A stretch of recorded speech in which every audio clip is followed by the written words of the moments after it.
Commander Taiwan. Kim stood tall as he looked out the wide window of the Concordia space station. Earth looked peaceful from up here, a blue marble hanging in the darkness of space. 5 years of brutal war with the Viridian Collective had left deep scars on that beautiful world. Today, they would finally sign the peace treaty. Taiwan straightened his dark blue uniform and touched the silver medal on his chest. It was his brother's medal. Minho had died in the Mars colony massacre 3 years ago. Sometimes Taiwan still woke up at night, hearing the screams from the video feeds of that terrible day. "Commander, they're ready for you in the main hall," said Lieutenant Jewry Park, his aide. Her black hair was tied back neatly, and her eyes showed concern. "Are you all right, sir?" "I'm fine, Lieutenant," Taiwan lied. How could he be fine? He was about to shake hands with the aliens who had killed his brother and thousands of other humans. But peace was needed. Earth could not survive another year of war. The main hall of Concordia was a large round room with a glass dome ceiling that showed the stars. A long table sat in the middle, with human officials on one side, and the tall, blue-skinned Viridians on the other. Their leader, Supreme Coordinator Vexlar, stood up as Taiwan entered.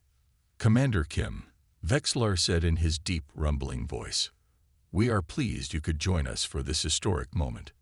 Taiwan nodded stiffly. The Viridian had 4 eyes, 2 large ones and 2 smaller ones above, all fixed on him. Their skin looked like polished blue stone, with strange patterns that seemed to shift in the light. "Let us begin," Taiwan said, taking his seat. The Earth President spoke from a large screen on the wall, as did the Viridian High Council. Words about peace and friendship filled the room, but Taiwan watched Vexlar's face. The alien seemed almost eager, too eager for someone who was giving up conquered territory. The treaty documents were placed before them. Simple white paper with black text. The humans had insisted on physical copies, not just digital ones that could be changed later. As Taiwan read through the treaty one last time, he noticed Jewry watching the Viridian aides closely. She caught his eye and gave a tiny shake of her head. Something wasn't right, but they had no proof, no reason to stop the signing. "If you find everything in order, Commander Kim, shall we proceed?" Vexlar asked, holding a strange metal pen that leaked dark blue ink. Taiwan picked up his own pen, feeling its weight. With this simple action, he would end the war that had taken his brother. His hand shook slightly. "For Minho," he whispered to himself, and signed his name. Vexlar signed next, his 4-fingered hand moving quickly across the page. The room broke into polite applause. "May this be the beginning of a new era between our peoples," Vexlar said, his mouth stretching into what might have been a smile, showing teeth that looked like small white stones. "Peace is just the beginning," Taiwan replied, the formal words feeling hollow in his mouth. Later, as the human and Viridian delegations mingled awkwardly at the reception, Jewry approached Taiwan with 2 glasses of water. "Sir, I overheard 2 Viridian aides talking," she said quietly, handing him a glass. "They mentioned something called Phase 2 beginning soon. When they saw me, they stopped talking immediately."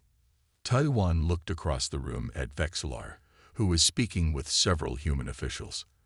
The Viridian's smaller eyes seemed to be watching Taiwan, even as his larger eyes focused on the conversation. "Keep your ears open, Lieutenant," Taiwan said. "I don't think this treaty is the end of anything. It might just be the beginning." As he spoke, a message alert flashed on his wrist device. It was from an old friend, Dr. Hae-Nul Choi. "Strange energy readings at edge of solar system. Need to speak urgently. Not for official channels." Taiwan felt a chill run down his spine as he looked back at the signed treaty on the table. What had they really agreed to? Dr. Hae-Nul Choi hadn't slept in 2 days. Her small lab at the Seoul Space Research Center was filled with empty coffee cups and screens showing the same strange data. She pushed her short black hair from her eyes and looked at the readings again. "It has to be wrong," she said to herself. "But I've checked it 10 times. The door opened, and Dr. Dahyun Kang walked in with 2 fresh cups of coffee. His round glasses sat crookedly on his nose, and dark circles shadowed his eyes. "Still the same?" he asked, handing her a cup. "Yes, something big is out there, past Neptune. The energy pattern matches what we'd expect from Viridian ships using stealth technology." Hey Newell pointed to a blurry section on one of her screens. "But not just 1 or 2 ships. Hundreds, maybe thousands." Dahyun sat heavily in a chair. "Why would they need so many ships if we just signed a peace treaty?" "Exactly," Hey Newell said. "We need to tell someone. Someone who will listen." 3 hours later, they stood before the United Earth Defense Council in the underground government complex in New Seoul. 5 stern-faced officials sat at a long table, looking doubtful. "Dr. Choi, Dr. Kang, we understand your concerns," said Chairwoman Lee, her gray hair pulled back tightly.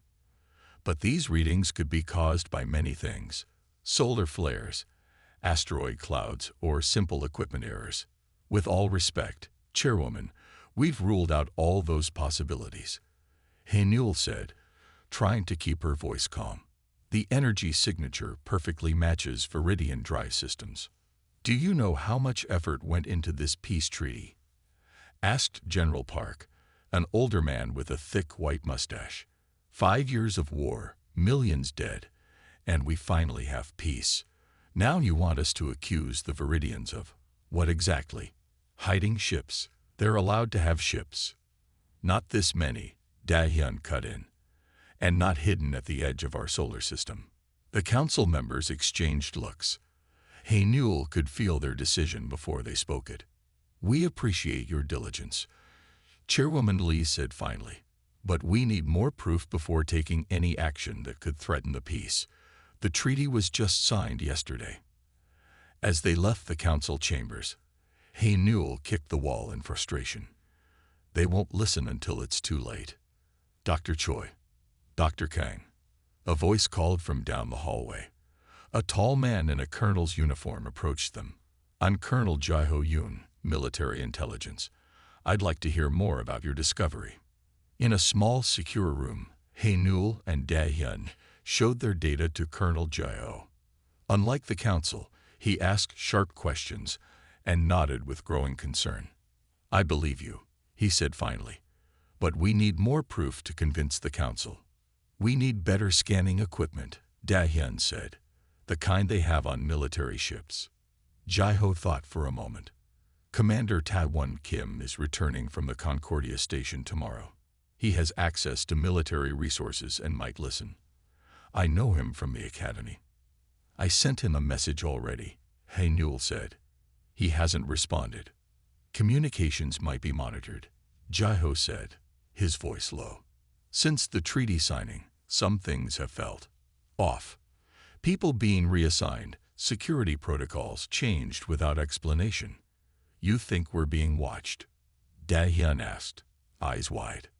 "I think we need to be careful," Jae-ho replied. "Meet me at the old observatory outside the city tomorrow night. I'll bring Commander Kim." As they left the building, Hey Newell noticed a sleek black car parked across the street. A figure with unusually perfect posture sat inside, watching them. "Don't look now," she whispered to Dahyun. "But I think someone's following us." "Human or Viridian?" Dahyun asked quietly. "I'm not sure there's a difference anymore," Hey Newell said. "Not when it comes to who we can trust." In her pocket, her phone buzzed with a new message from an unknown number. "The discovery you've made puts you in danger. Be careful who you tell. Not all humans are still human." The old observatory sat on a hill outside New Seoul. Its white dome glowed silver in the moonlight. Hey Newell and Dahyun arrived early, checking carefully to make sure no one followed them. "Do you think Colonel Jae-ho will really bring Commander Kim?" Dahyun asked, his breath making small clouds in the cold night air. "I hope so," Hey Newell said. "We need someone with power to listen to us." They heard footsteps on the gravel path. Colonel Jae-ho appeared with 2 other people, a tall man in a civilian coat who must be Commander Ta-won Kim, and a woman He Newell didn't recognize. Dr. Choi, Dr. Kang, this is Commander Kim and his aide, Lieutenant Ju-ri Park, Colonel Jae-ho said. We can talk inside. The inside of the observatory was dusty but private. Old star charts hung on the walls. The big telescope in the middle hadn't been used in years. Colonel Jae-ho told me about your discovery, Commander Taiwan said. His face looked tired, but his eyes were sharp. It matches something troubling that Lieutenant Park discovered. Ju-ri stepped forward. During the treaty signing, I overheard Viridian officials discussing something called Phase 2. Later, I was able to intercept some encrypted Viridian communications. They mentioned the treaty was just the beginning of their plan. What plan? Dahyun asked.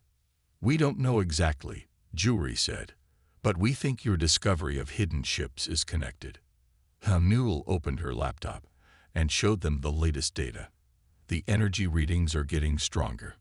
We believe the fleet is slowly moving closer to Earth, still using stealth technology. If we could use military-grade scanning equipment, we could get better readings, Dahyun added. Commander Taiwan nodded. I have access to a military satellite.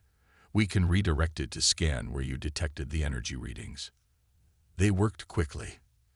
Commander Taiwan used his security clearance to access the satellite controls. He Newell guided him to point the powerful scanners toward the edge of the solar system. The screen filled with data. He Newell gasped.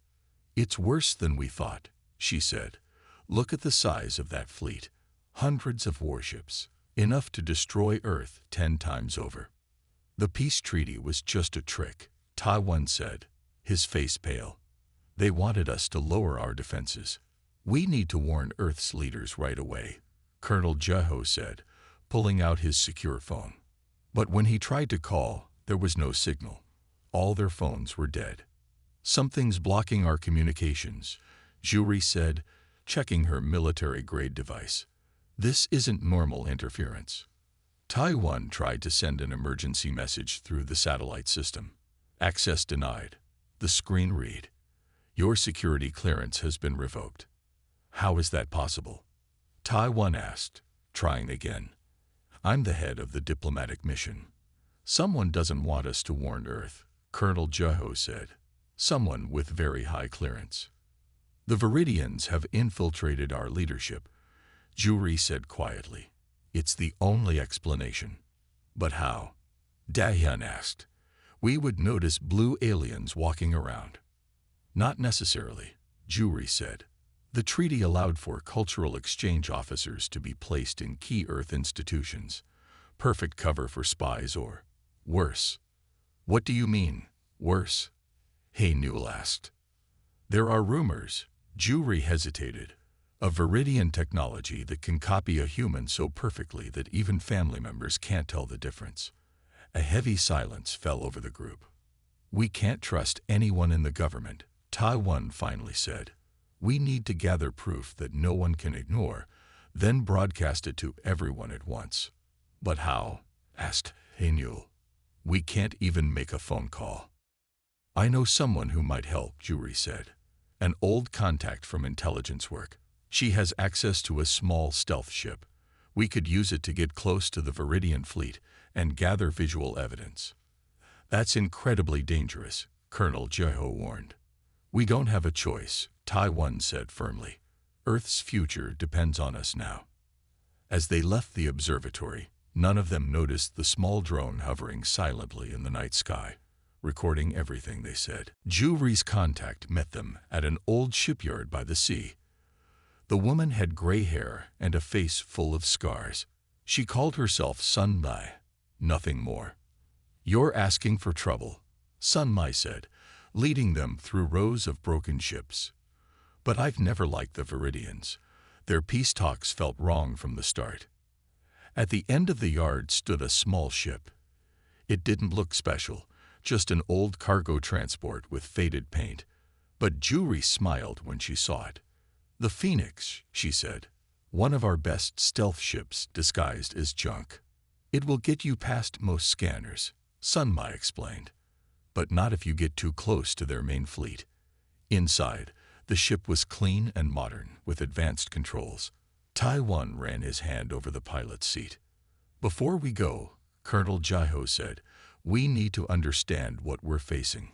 How deep does this deception go?" Newell opened her laptop. "I did some digging into the peace treaty's cultural exchange program. In the last 5 days, 157 Viridians have been placed in key positions on Earth. Government offices, military bases, research centers. And the treaty gives them free access to all our systems," Dahyun added. "It seemed innocent at the time. Cultural understanding and all that." Tai-1 shook his head. "I signed that treaty.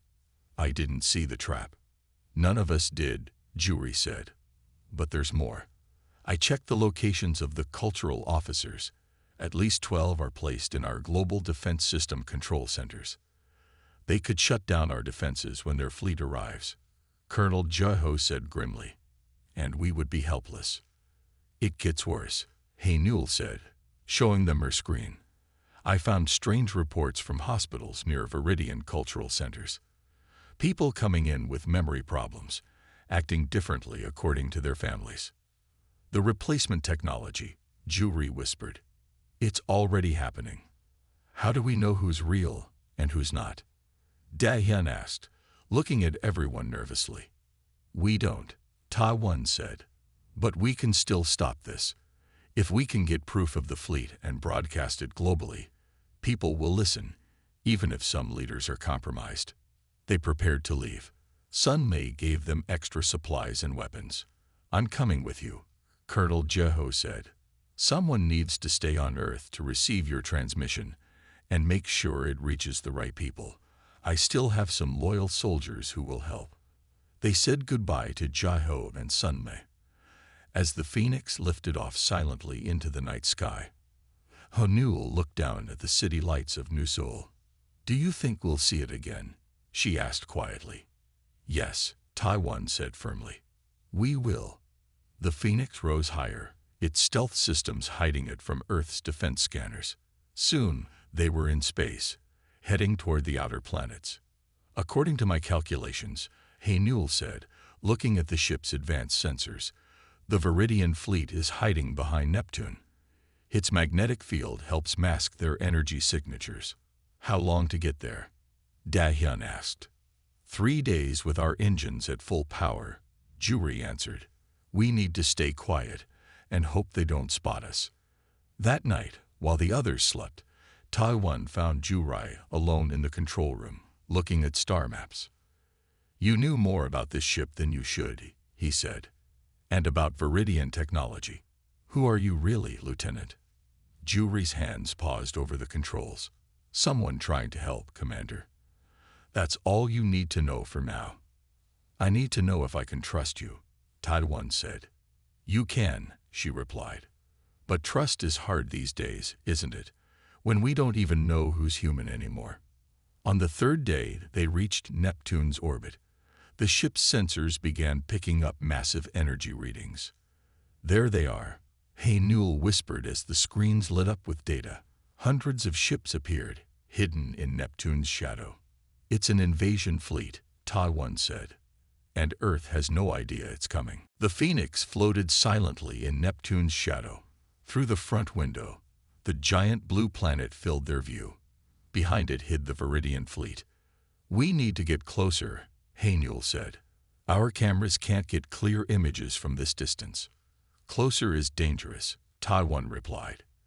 "Their sensors might spot us." "I have an idea," Dahyun said. He had been quiet for hours, working on a small device. "This scanner uses Newell's detection method, but it's much stronger. It can see through their cloaking technology." "Will it work?" Juri asked. "Only one way to find out," Dahyun said, connecting the device to the ship's systems. The main screen filled with new data. Suddenly, they could see the Viridian ships clearly. The fleet was massive. Warships, carriers, and something else. "What are those?" Tai-1 pointed to strange, round ships at the center of the fleet. "Planet killers," Juri said softly. Everyone turned to look at her. They can crack a planet's crust. The Viridians used them on their enemies in the past. How do you know that? Newell asked. Before Ju-Ri could answer, an alarm sounded. Red lights flashed across the control panel. We've been spotted. Da-hyun shouted. 3 Viridian patrol ships heading our way. Recording everything, Newell said, her fingers flying over the controls. We need 2 more minutes to get all the data. We don't have 2 minutes, Taiwan said.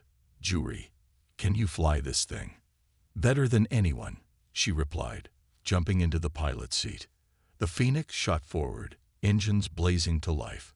The 3 Viridian patrol ships followed, firing energy weapons that lit up the darkness of space. Hang on, Ju-Ri called as she sent the ship into a spin, diving toward Neptune's rings. The ice and rocks of the rings provided some cover. Ju-Ri flew between giant chunks of ice, using them as shields. 1 Viridian ship crashed into a massive ice boulder. The other 2 kept following. Newell, are you done? Taiwan asked. Almost, she said, eyes fixed on her screen. 90%. A blast hit the Phoenix's side. The ship shook violently. Da-hyun fell from his seat. Damage to the right engine, Ju-Ri reported. We can't take another hit like that. Got it, Newell shouted. All data recorded. Now we need to get it back to Earth, Taiwan said. Can we outrun them with a damaged engine? Ju-Ri shook her head. Not a chance. But I know these rings. There's a dense area ahead. Lots of ice. Very tight spaces. We might lose them there. She turned the ship sharply, heading deeper into the rings. The Viridian ships followed, firing constantly. They're gaining on us, Da-hyun warned. There. Ju-Ri pointed to a narrow gap between 2 massive ice formations. That's our way out. The gap looked too small for their ship. Everyone held their breath as Ju-Ri aimed straight for it. This is going to be close, she said. At the last second, she fired a small missile at one of the ice chunks. It exploded, creating a slightly wider path. The Phoenix scraped through, metal screaming against ice. Behind them, 1 Viridian ship tried to follow but crashed. The other pulled back. We made it, Newell cheered. But their celebration was cut short. A loud bang came from the back of the ship. Warning lights flashed everywhere. We're losing pressure in the rear section, Da-hyun said. The scrape must have damaged the hull. Seal the compartments, Taiwan ordered. Ju-Ri ran to the back. The breach is in the engine room. I need to seal it manually or we'll lose power completely. Before anyone could stop her, she closed the door behind her and entered the damaged section. Through the small window, they saw her working frantically as air escaped into space. She won't make it, Newell whispered. But moments later, the warning lights stopped. The engines hummed back to life. Through the window, they saw Ju-Ri floating lifelessly, a large piece of metal stuck in her side.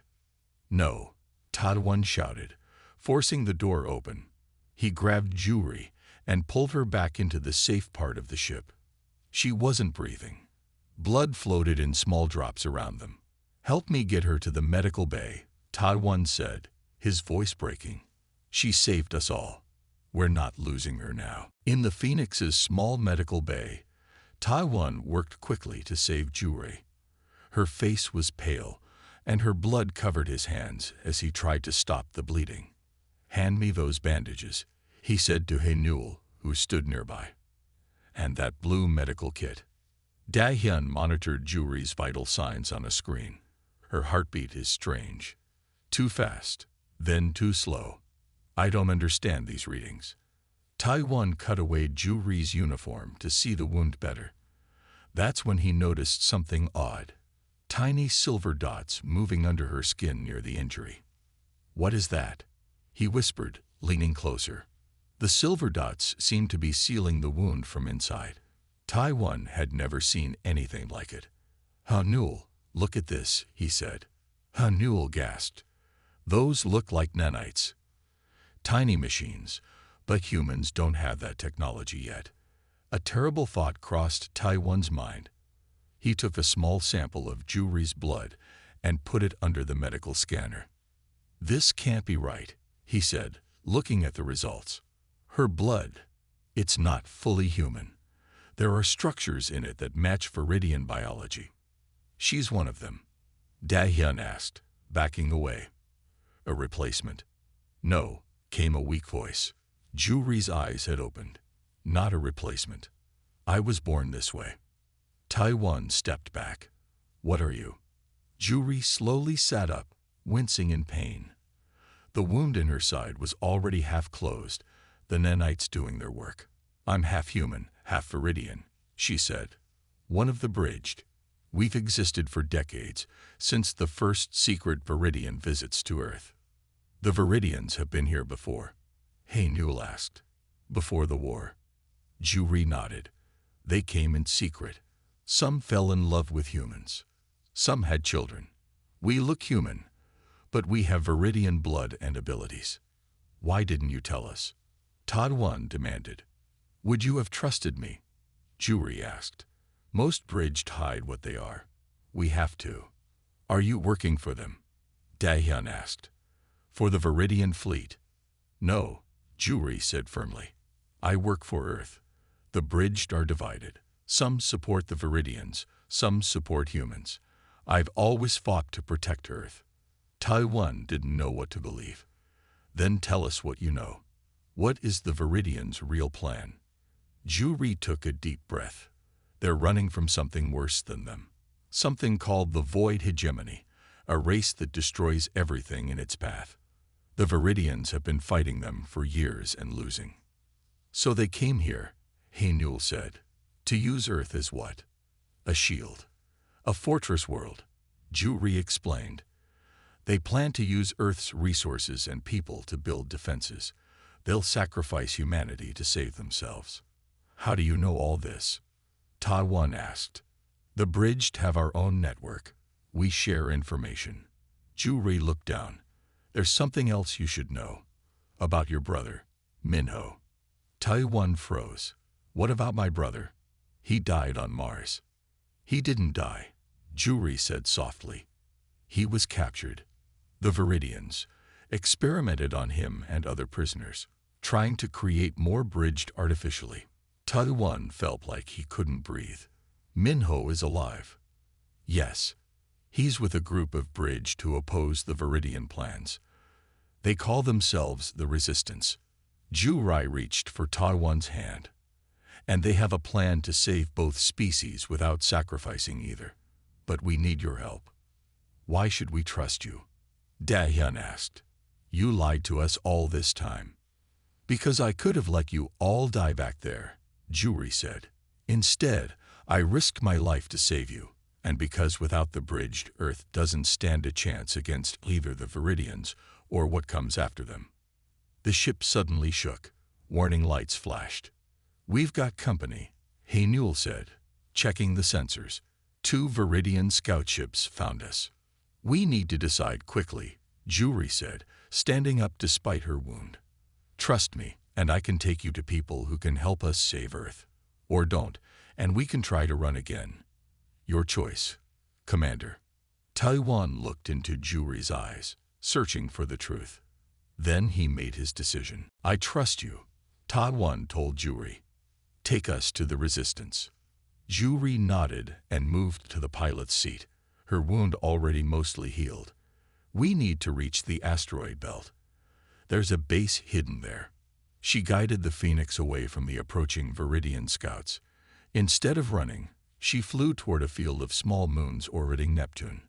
"What are you doing?" Dahyun asked nervously. "They'll catch us." "Watch," Juri said. She pressed a hidden button on the control panel. A strange signal pulsed from their ship. Moments later, the 2 Viridian scouts suddenly changed course and flew away. "What happened?" Haenul asked. "Bridged recognition code," Juri explained. "Some Viridian pilots are secretly with us. They'll report they lost us. 3 days later, they reached the asteroid belt between Mars and Jupiter." Ju-Ri guided the ship toward a large, dark asteroid. I don't see any base, Tadwan said, looking at the empty rock. That's the point, Ju-Ri replied with a small smile.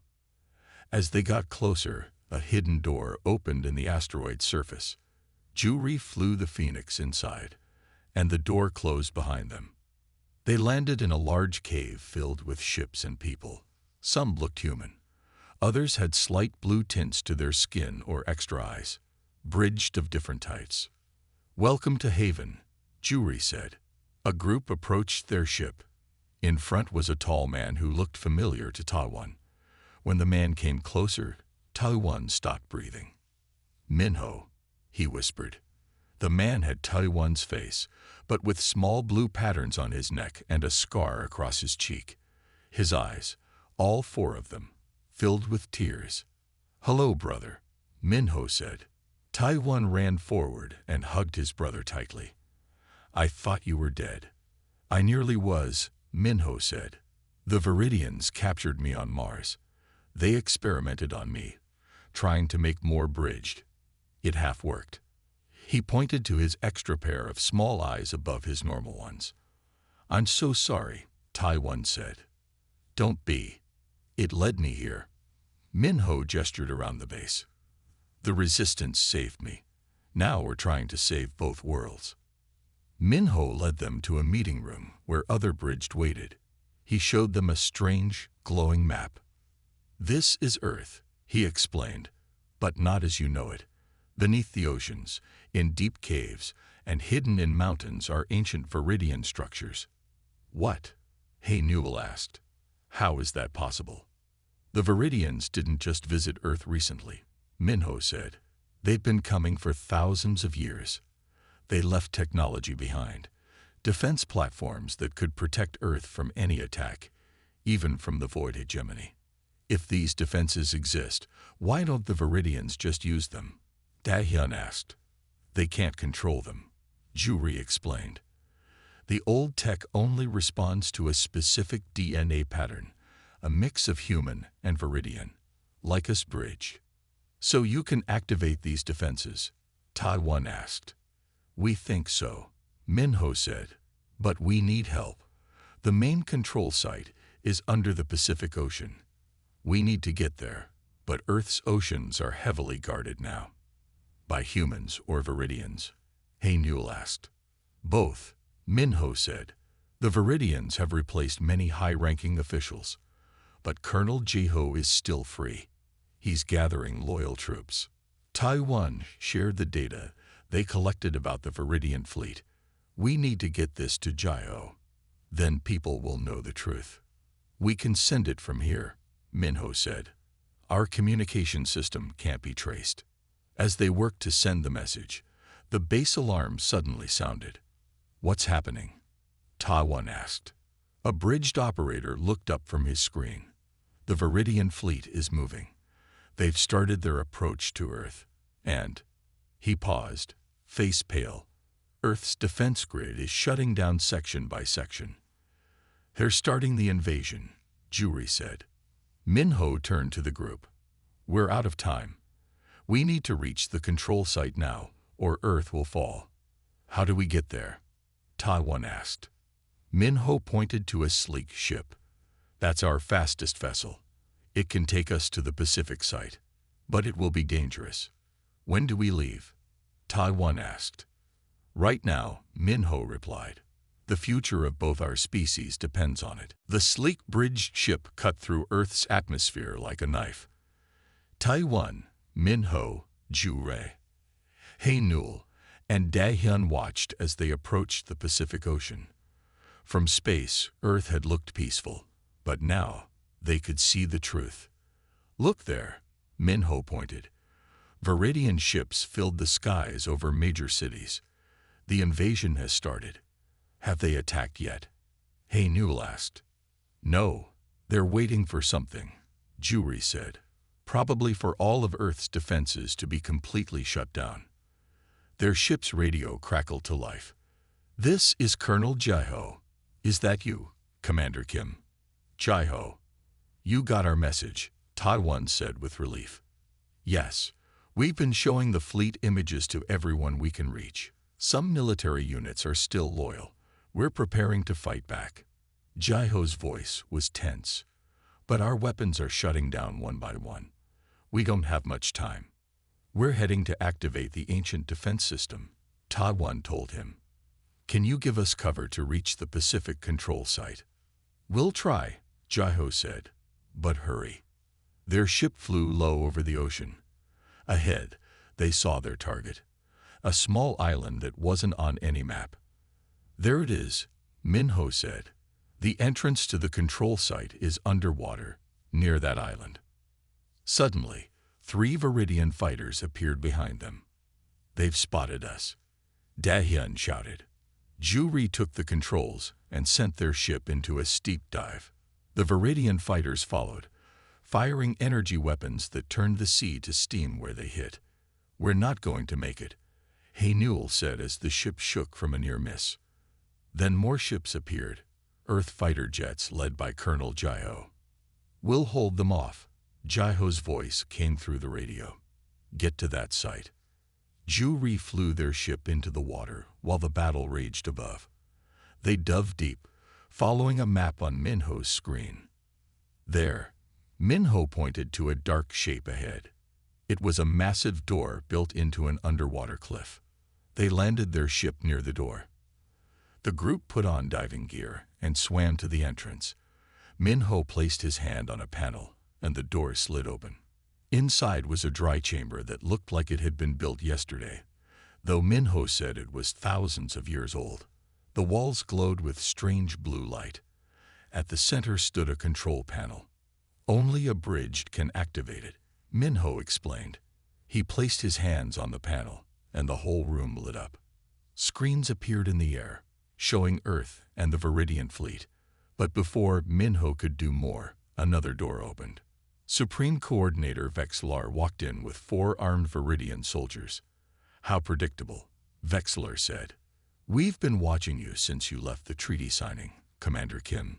You lied about peace, Ta-1 said angrily. You just wanted to lower our defenses. We need this world, Vexlar replied. The Void Hegemony is coming. They've destroyed dozens of our worlds already. So you'll sacrifice ours instead? Haenul asked. We will survive, Vexlar said simply. Your species is young. Ours is ancient. We deserve to live. Both species can survive, Minho said, his hand still on the control panel. These defenses can protect all of us. And who would control them? The bridged. Vexlar laughed. Half-breeds who aren't loyal to either side. We're loyal to life itself, Juri said, which is more than you are. Above them, through the screens, they could see the Viridian fleet moving into attack position. Earth's remaining defenses fired desperately but did little damage. It's too late anyway, Vexlar said. The attack begins in minutes. Step away from the controls. Minho looked at Ta-1. A silent message passed between the brothers. No, Ta-1 said, stepping forward. You came to our world talking of peace, but planning war. You lied and killed and manipulated, but you made one mistake. What mistake? Vexlar asked. You underestimated humanity, Ta-1 said. Now, Minho. Minho pressed his hands firmly on the panel.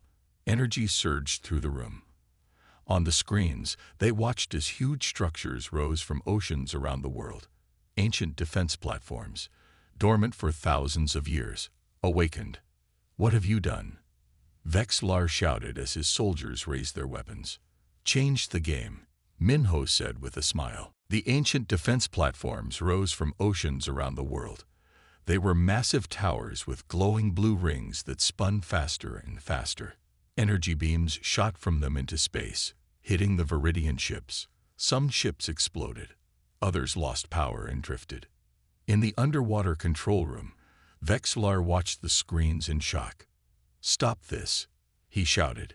His soldiers pointed their weapons at Minho. Drop your weapons, came Colonel Jaiho's voice. He and a team of Earth soldiers had entered through another door, guns ready. The Viridian soldiers looked at Vexillar, who nodded. They lowered their weapons. Your invasion has failed, Taiwan told Vexillar. But we don't need to be enemies. You would still talk of peace, Vexillar asked. After everything. Peace was never the end goal, Taiwan said. It was just the beginning. The start of something new. On the screens, they could see the Viridian fleet pulling back. The defense platforms stopped firing but remained active. The Void hegemony is still coming, Vexillar said quietly. We've only delayed them by a few months. They will destroy us all. Then we face them together, Minho said. As equals, not as conqueror and conquered. Juri stepped forward. The bridged are proof that humans and Viridians can work together. We have strengths from both worlds. Hanul, who had been studying the ancient technology, looked up. These defense platforms were built by Viridians who wanted to protect Earth, not use it. They knew even then that our species were stronger together. A true alliance, Taiwan said to Vexillar. Not based on lies. Our technology and your knowledge.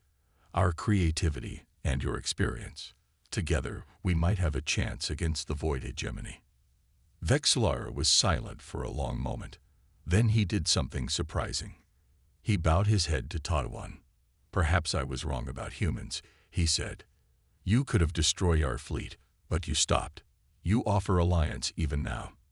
He straightened. I will speak to the High Council.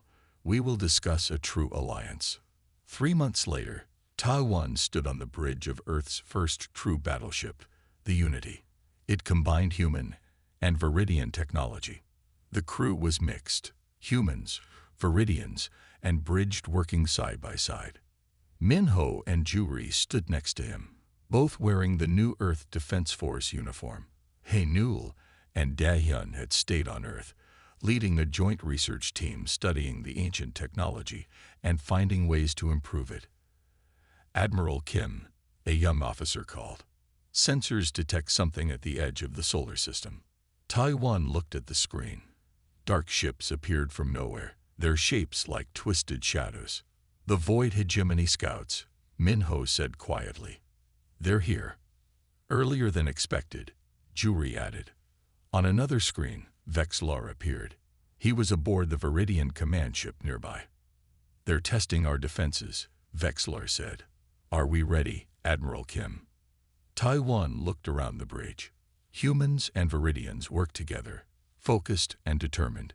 6 months ago, they had been bitter enemies. Now, they were allies. All ships report ready, Admiral, Minho said. Behind the Unity, a fleet of Earth and Viridian ships waited. The ancient defense platforms were fully active around Earth. Colonel Jeho had trained special bridged teams to operate them. The Void hegemony thinks they're facing 2 weak, divided species, Taiwan said. They're about to learn how wrong they are. This is just the beginning, isn't it? Juri asked. Yes, Taiwan replied. Peace was never the end. It was the beginning of something greater. He gave the order, and the combined fleet moved forward to meet the enemy. Humans and Viridians fighting side by side, defending both their worlds. The peace treaty that had once seemed like an end had actually been the beginning of humanity's greatest chapter. As the Unity led the fleet toward the dark ships, Taiwan thought of all they had learned. Trust had to be earned. Peace had to be real. And sometimes, the greatest allies could come from the most unexpected places. The battle for both their futures was about to begin.